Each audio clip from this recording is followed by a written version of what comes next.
As for my own story, as was mentioned, I had 3 kids while I was going to law school. I had my 3rd during law school, and he was a chronically poor sleeper. And so life was, there was just a lot to juggle. And when I was studying for the bar, I was actually working as a law clerk for a law firm as well. And so it was really busy. And I ended up using this technique that I had started during law school and refined over the years. And that technique has evolved into what Crescendo's become. And the basic idea came for it because I used to be a TV reporter before I went to law school. I worked for a CBS affiliate, and then I spent some time as a corporate trainer and instructional designer. So I've always been passionate about education.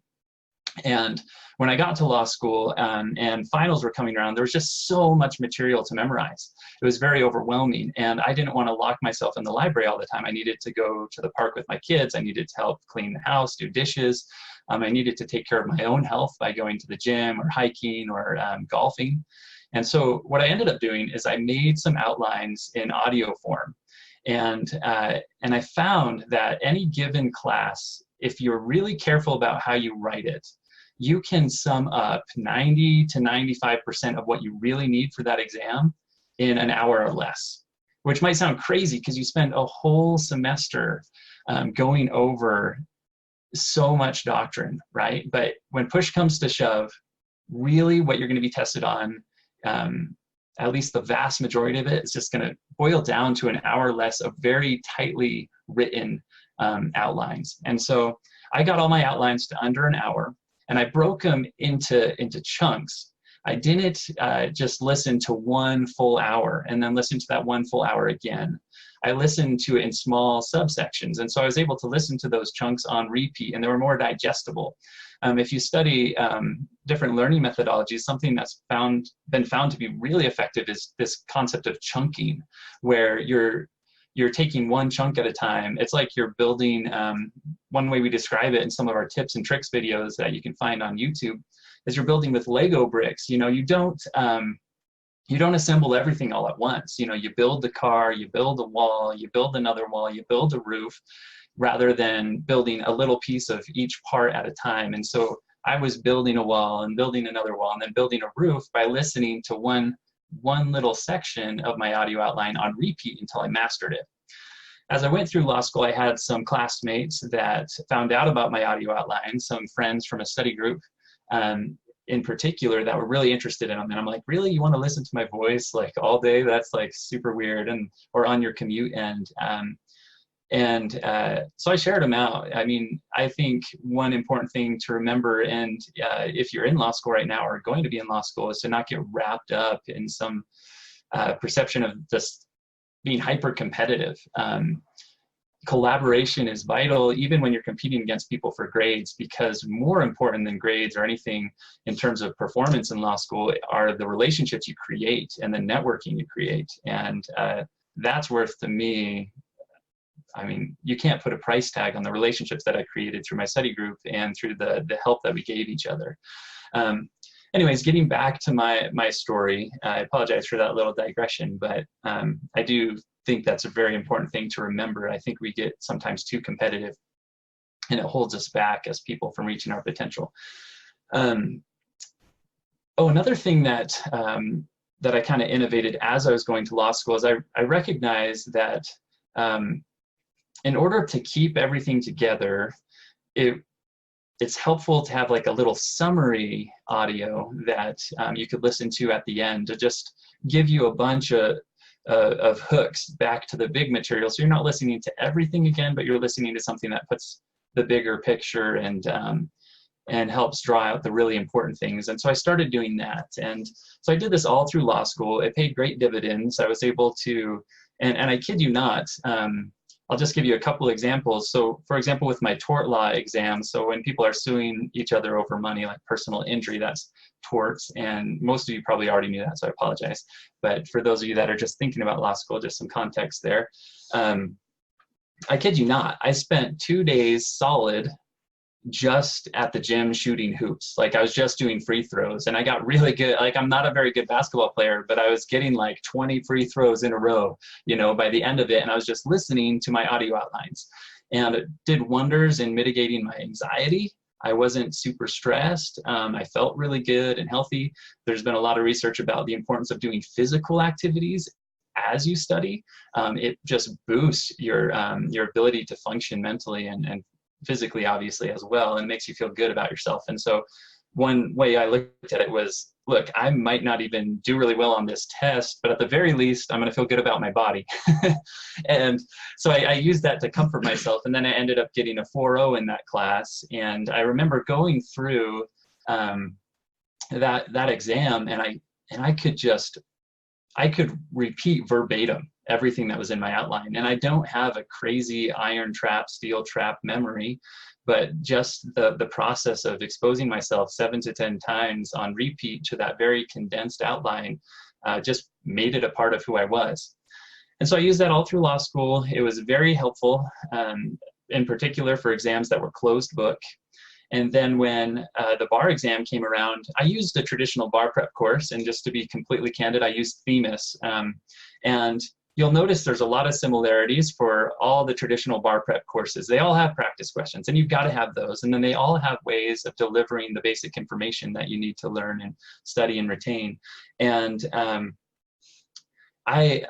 they had the information, but it wasn't in a way that I could use my methodology. So I dumb things down, I synthesized things, and then I recorded my notes, and I went hiking. I went hiking in the mountains a ton in the weeks leading up to the bar. I also like to go golfing, and I'm kind of obsessed with baseball. And so it's kind of weird, like I'd go to a baseball field and just throw baseballs up and hit them.